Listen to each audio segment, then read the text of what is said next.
बिस्मिल्लाहिर्रहमानिर्रहीम। कारोबारी दस्तक के एक और एपिसोड के साथ मैं हूं सिद्दीक सरवर। लास्ट हमने देखा था स्टॉक मार्केट के अंदर एक पॉजिटिव वीक क्लोज हुआ। इस वीक में अगर हम उसी तरह से क्लोजिंग की बात करें तो क्लोजिंग इस वीक में 45,753 के लेवल पे, जबकि लास्ट वीक की क्लोजिंग जो थी वो 46,000 और 13 के लेवल पे मार्केट क्लोज हुई थी। और इस तरह से इस वीक में हमने देखा कि टोटल मार्केट में 260 पॉइंट का डिक्लाइन विटनेस किया गया। और अगर हम इस डिक्लाइन की बात करें, कोई मेजर डिक्लाइन नहीं है। 260 point week on week basis पे अगर देखे जाएं तो कोई इतने ज़्यादा मार्केट में मेजर नंबर्स नहीं है। इसको हम रेंज बाउंड सिचुएशन का नाम भी ज़रूर देंगे। यहाँ पर बात करते हैं गोल्ड की। गोल्ड की अगर मैं बात करूँ तो लास्ट वीक में हमने देखा था गोल्ड के अंदर एक बहुत बड़ा डिक्लाइन देखने में आया था। जिस तरह से ओपन मार्केट के अंदर और इंटरबैंक मार्केट में डॉलर की प्राइस हमने कम होती हुई देखी थी, उसी तरह से गोल्ड की प्राइस में भी अच्छा खासा डिक्लाइन देखने में आया था। इस वीक में एक बार फिर 2200 रुपये का इजाफा गोल्ड के एक तोला प्राइस के अंदर हुआ और इस तरह से 2,18,300 रुपये इस वीक की क्लोजिंग गोल्ड की, जो कि लास्ट वीक 2,16,100 रुपये थी। अगर हम डॉलर की बात करें, डॉलर जो कि एक हाईएस्ट रेट के ऊपर ट्रेड करता हुआ पाकिस्तान में ओपन मार्केट में 335 और 336 की आवाज़ें भी मार्केट में जो है ना गर्दिश करती हुई सुनाई दे रही थी। बट इस वक्त इंटरबैंक में मार्केट में इस वीक में 5 रुपये का डिक्लाइन देखने में आया।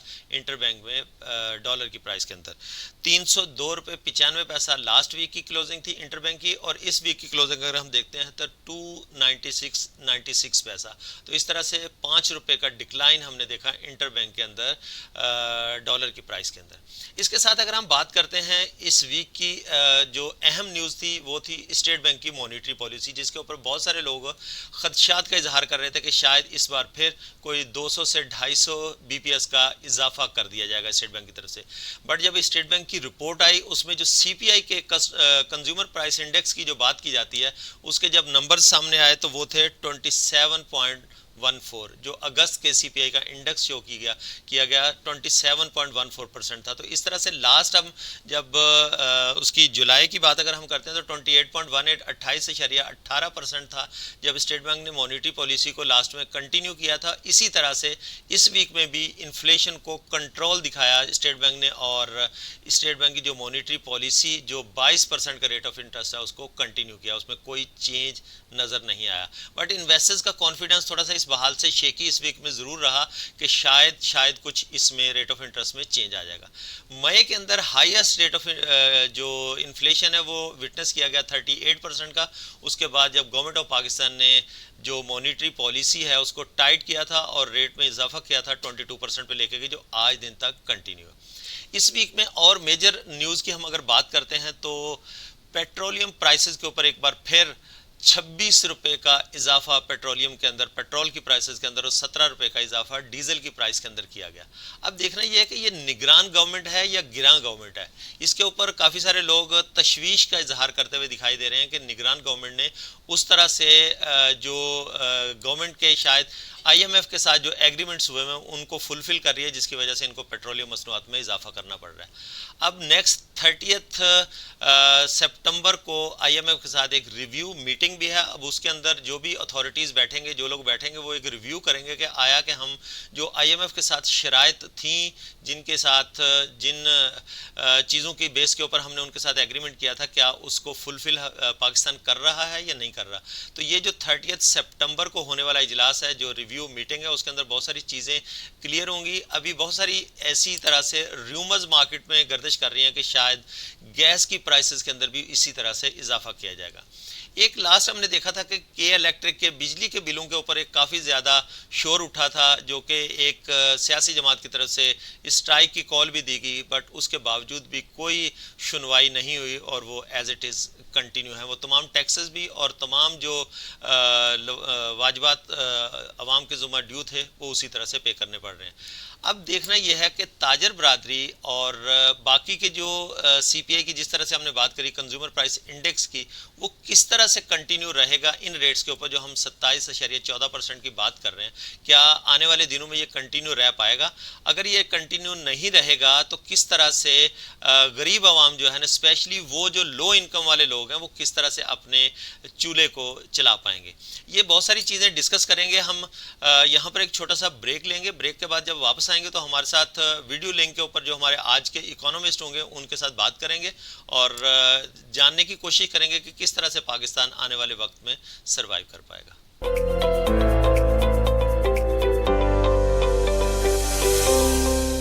जी वेलकम बैक नाजरीन। ब्रेक के बाद दोबारा खुश आमदेद कहता हूं। ब्रेक पे जाने से पहले जिस तरह से हमने सीपीआई की स्पेशली कंज्यूमर प्राइस इंडेक्स की बात की, जिसकी बेस के ऊपर स्टेट बैंक ऑफ पाकिस्तान ने अपनी मॉनिटरी पॉलिसी को कंटिन्यू किया और जो पेट्रोलियम मसनूआत की कीमतों में एक बार फिर इजाफा किया गया, इस वजह से पाकिस्तान की इकोनॉमी के ऊपर और ख़ास करके स्पेशली जिस हम तबके की बात की उसके ऊपर कितना बड़ा इसका असर आएगा और स्पेशली इंडस्ट्रीज़ के ऊपर इसका किस तरह से असर आएगा।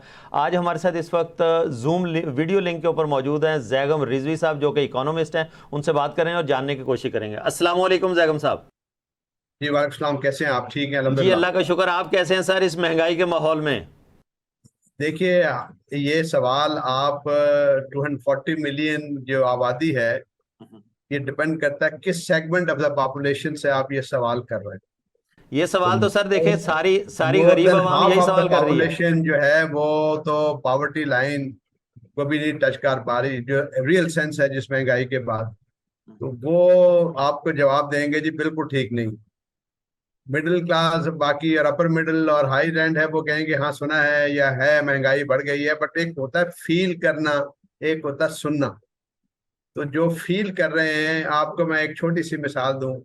एक मुझे हम एक अदारे में हैं उसके, तो हमने कुछ पिछले 1.5 साल में जो उनकी 25,000 से तनख्वाह को तकरीबन 40,000 की आगे महंगाई बढ़ रही।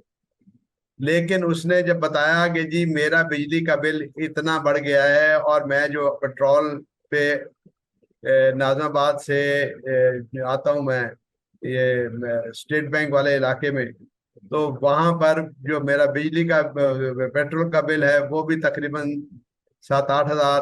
तो उसने बताया कि जी जितनी तनख्वाह बढ़ी है उससे ज्यादा मेरा बिजली का बिल और जो सिर्फ मोटरसाइकिल के पेट्रोल में लग गया है। तो अब उसका ये सवाल का जवाब मैं कहूं कि तुम्हारी तनख्वाह बढ़ गई है और वो कह रहे हैं कि जी मुझसे उससे ज्यादा तो आपने महंगाई इन सिर्फ 2 आइटम में कर दी है। घर में मेरी वही 2 पंखे चलते हैं, मोटरसाइकिल वही उतना फासला रोज करती है। तो ये बहुत सिचुएशन जो है इस वेरी एग्रेसिवली कंसर्निंग।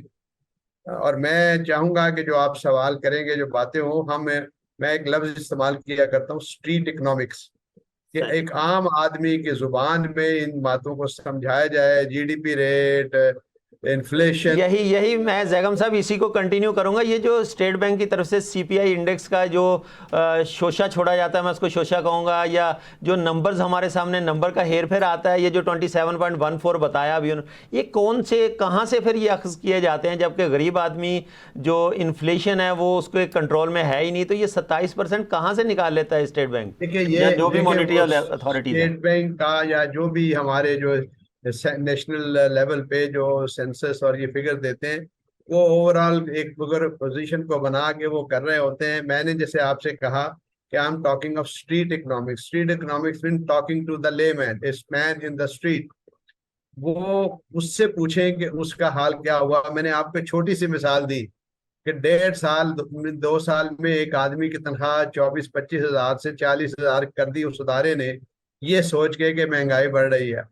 और उसने जब बताया कि इस दौरान में सिर्फ मेरा बिजली का और मोटरसाइकिल का जो है कि जब मैं नॉर्थ नाज़ाबाद से आता हूँ, तो जो मेरा स्टेट बैंक के इलाके में, तो जो चंडीगढ़ रोड पे, तो मेरा 2 चीज़ों पे बिल जो है वो ऑलमोस्ट हैज ईटन अवे, तकरीबन उससे ज्यादा मेरा तो खर्चा बढ़ गया है। तो बाकी अभी रोटी पानी घर की महंगाई शंगाई तो अपनी जगह है ही है।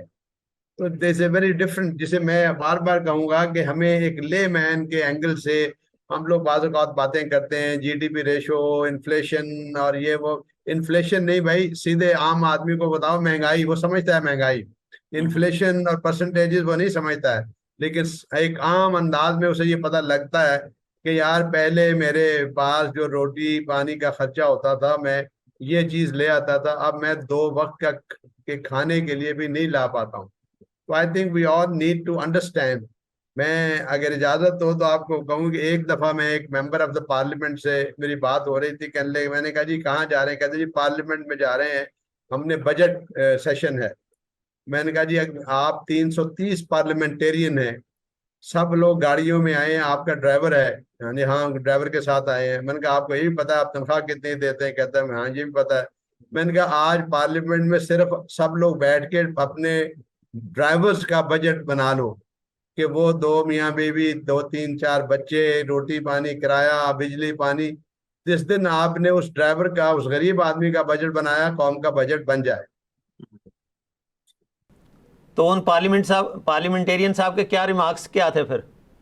वो नहीं जी, दे वो तो आपको पता है, वो तो उन टेक्निकल टर्म में ही बातें हमारे यहाँ सिखाई दिया गया है कि जी जब अपोजिशन में है तो एक तरह से बात करनी है, गवर्नमेंट में है तो दूसरी तरह से बात करनी है। उस संजीदगी को तो कभी लेना ही नहीं है। जैसे अच्छा जैगम साहब, मैं टू दी पॉइंट उधर आऊँगा। इस वक्त आप देख रहे हैं कि डॉलर की प्राइस काफ़ी ज़्यादा कट डाउन हुई है पाकिस्तान के अंदर। इकोनॉमी पॉइंट ऑफ व्यू से तो पाकिस्तान ने ग्रो नहीं किया, कोई इस तरह का कोई चेंज नहीं आया, मेजर चेंज के जिसकी वजह से कहें कि हम हमारा जो पैसा है जो वो उसको डीवैल्यू होने से बचाने के बजाय वैल्यूएबल हो गया है। लेकिन ये जो फिर भी इसके ऊपर जो मेजर्स लिए गए हैं कुछ इदारों की तरफ से, गवर्नमेंट ऑफ पाकिस्तान की तरफ से, तो आप क्या समझते हैं ये लॉन्ग टर्म चलेगा या इसमें भी कोई अभी जो है ना वो झोल नजर आती है, ये दोबारा उसी तरह से बूस्ट कर जाएगा? नहीं जी, देखिए मैं तो बिल्कुल अगेन लेमैन लैंग्वेज में स्ट्रीट इकोनॉमिक्स में बात करूंगा। आज से चंद साल पहले हमारी जो इंपोर्ट्स थी तकरीबन 85-90 अरब डॉलर की थी, और एक्सपोर्ट्स जो थी 30 अरब डॉलर की थी। अब इंपोर्ट्स कुछ कम हो गई हैं, एक्सपोर्ट्स भी थोड़ी सी कम हो गई हैं। मीनिंग जिसे हम कहते हैं बैलेंस ऑफ ट्रेड, वो 50 अरब डॉलर का हमने माल ज्यादा मंगवा लिया और डॉलर हमारे पास नहीं थे। उसके बाद हमारे मुल्क में तकरीबन बहुत बड़ा एहसान करते हैं ओवरसीज पाकिस्तानी, जिनकी हम इज्जत नहीं करते। हमारी जिसे कहते हैं रेमिटेंसेज, वो जो बाहर से पैसा भेजते हैं वो ऑल डन डॉलर में आता है। तो वो हमारा जो बैलेंस ऑफ पेमेंट में जो कमी है, वो बैलेंस ऑफ ट्रेड्स बता रहे 50-55 अरब डॉलर, तो 30 अरब डॉलर वो बेचारा डॉलर में वो कमी कर लेते थे। फिर भी हमें शॉर्टफॉल हो जाती थी 20-25 अरब डॉलर की। भाई जब आपने इम्पोर्ट कर ली है तो डॉलर पेमेंट तो करना है, फिर आप इधर से उधर उधार मांगते फिरते हैं, जो फिर हमारा एक्सटर्नल डेब्ट बढ़ता है फिर। और ये एक एक चीज है कि हमारी इंपोर्ट्स ज्यादा है एक्सपोर्ट से, उसकी वजह से डॉलर शॉर्ट है। दूसरा जो हमारे मुल्क में जो पिछला हर दफा हम लेते चले आए हैं लोन और वो डॉलर में, उसका ऊपर इंटरेस्ट बर्डन भी बढ़ता है, प्रिंसिपल तो बढ़ता ही है। तो ये एक फैक्ट है। और मैं जिसका हमेशा कहा करता हूँ कि एक्सपोर्ट से ज्यादा हमारा पैसा, यानी कि लेस देन 30 बिलियन डॉलर की एक्सपोर्ट है, और उससे ज्यादा अबाउट 30 बिलियन डॉलर हमारे ओवरसीज पाकिस्तानी भेजते हैं। आज तक हम एक वो बेचारे इस मुल्क से एक चीज मांग रहे हैं, क्या कि मुझे वोट का हक दो। हम एक्सपोर्ट इंडस्ट्री को और एक्सपोर्टर्स को तो इतने इंसेंटिव देते हैं कि भाई ये 30 अरब डॉलर कमाते हैं, लेकिन हमारा जो 30 अरब डॉलर हमारे जो ओवरसीज पाकिस्तानी भेजते हैं, वो सिर्फ वोट का हक मांग रहे हैं। इस मुल्क के पाकिस्तानी है, बाशिंदे हैं, वो सॉरी हमने नहीं दिया। तो मेरा कहने का मकसद है हमें थोड़ा सा अकल शऊर से काम करना चाहिए। दूसरी चीज जो आपने सवाल किया, मेरा हमेशा यह है, हमारा जो भी देखेंगे, जो फाइनेंस का आदमी आता है, जो एक्सपर्ट आते हैं, एक्सपोर्ट एक्सपोर्ट एक्सपोर्ट बढ़ाओ एक्सपोर्ट, मैं इसके बिल्कुल बरक्स हूँ। एक्सपोर्ट अच्छा। बढ़ाओ ठीक है, लेकिन हमें इंपोर्ट सब्स्टिट्यूशन करनी है, जो दुनिया के दूसरे मुल्कों ने किया है कि बाहर से जो माल मंगवाते हैं उनको लोकल बनाना शुरू करो। हमारे मुल्क में तो आप देखें इंपोर्ट में इवन बच्चों के डायपर भी आते हैं और ऐसी ऐसी चीजें आती हैं कि जो अय्याशी का सामान है, जिसे हम लग्जरी आइटम कहते हैं। और बहुत सी चीजें लोकल बन सकती हैं अगर आज आप इंपोर्ट सब्स्टिट्यूशन को इंसेंटिव दें, जो एक्सपोर्टिंग इंडस्ट्री को दे रहे हैं, और पूरी तवज्जो दें। आप देख रहे हैं बांग्लादेश की मिसाल आपके सामने है कि वो सिर्फ गारमेंट एक्सपोर्ट से वो कहाँ चला गया, क्योंकि लोकल उन्होंने वो इंडस्ट्री को सपोर्ट किया। तो ये चीजें हमें उस तरह देख जी जैगम साहब, ये बिल्कुल आप सही कह रहे हैं कि लोकल इंडस्ट्री को प्रमोट करना चाहिए, बट यहाँ पर बात ये आती है कि हमारे पास पावर क्राइसिस हैं। हमारे पास बेसिक जो बिजली का बेसिक मसला जो है वो हम लोग रेजिडेंशियल एरिया को लोड शेडिंग के ऊपर लेकर चल रहे होते हैं। जब तक हमारे पास पावर नहीं होगी, पावर की जनरेशन नहीं होगी, जब तक हम लोग ऑयल इंपोर्ट नहीं करेंगे, जो तो फिर आपने कैसे कहा हम ना इस पर काबू कैसे पा बिजली सकते का हैं? मसला। जी जैगम जी साहब।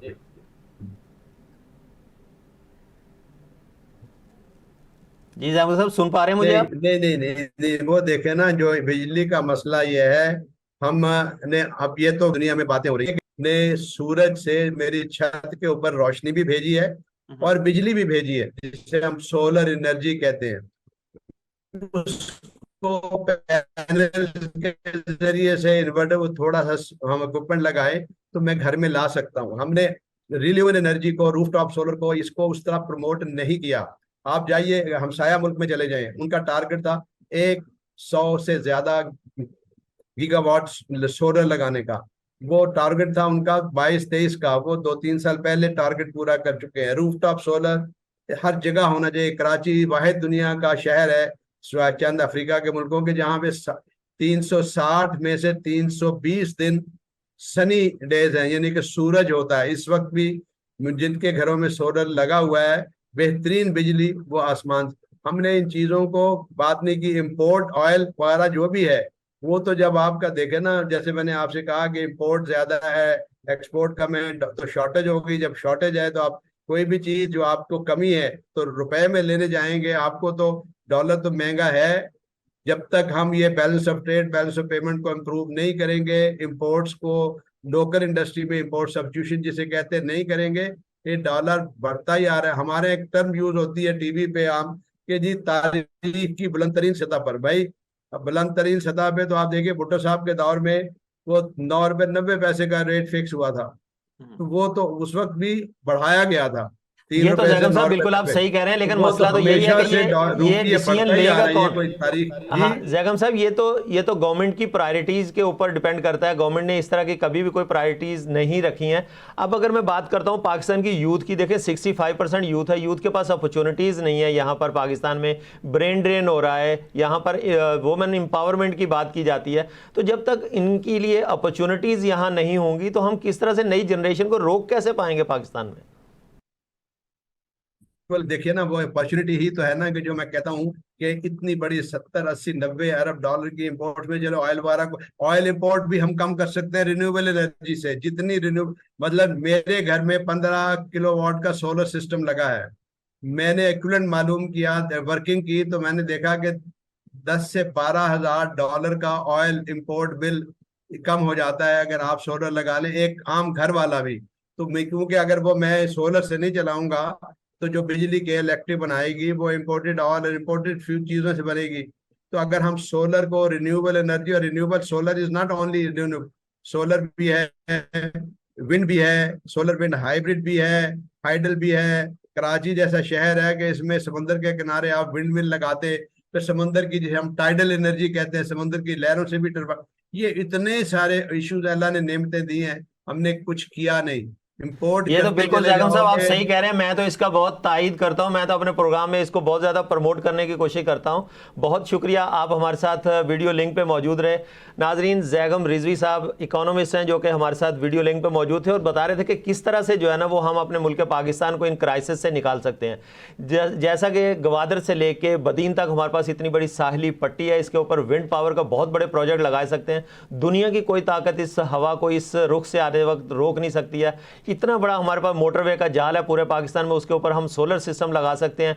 इतना बड़ा दुनिया का बड़ा नहरी निज़ाम हमारे पाकिस्तान में मौजूद है, उन तमाम के ऊपर हम सोलर सिस्टम लगा सकते हैं। लेकिन मसला सिर्फ और सिर्फ यही है कि वो कौन सी ऐसी गवर्नमेंट, वो कौन सा मर्द मुजाहिद आएगा जो पाकिस्तान की मईशत को, इस गाड़ी के पहिए चेंज करने की बजाय, इसको रंग रोगन कराने की बजाय, इसकी अंदर से उस बैटरी को, उस मईशत को ठीक करने की कोशिश करेगा। हमारे पास अपॉर्चुनिटीज़ भी मौजूद हैं, हमारे पास रिसोर्सेज भी मौजूद हैं। सिर्फ और सिर्फ हमें जो है ना वो उस विल पावर की ज़रूरत है जो कि किसी भी सियासतदान के पास या हमारे उस लीडरान के पास होनी चाहिए जिनके पास जिन्ना साहब जैसे विजन वाले लीडर का एक रोड मैप दिया हुआ मौजूद है। जब 1947 में हमारे आबाद उसके पीछे लब्बैक कहते हुए इस पाकिस्तान की तरफ आए थे, तो इस पाकिस्तान में आज भी वो तमाम अपॉर्चुनिटीज़ मौजूद हैं। बट देखना सिर्फ और सिर्फ यही है कि इसको करेगा कौन।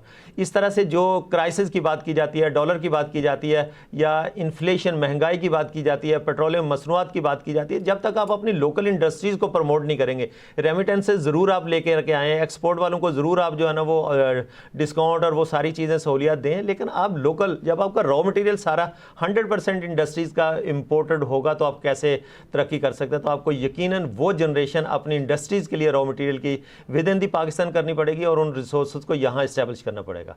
तो मुझे उम्मीद है कि आज के इस एपिसोड से आपको बहुत सारी चीज़ें सीखने को मिली होंगी और मैं उम्मीद करता हूँ कि आप अपना और रियासत पाकिस्तान का बहुत सारा ख्याल रखेंगे। सिद्दीक सरवर को दीजिए इजाज़त। अल्लाह हाफिज़।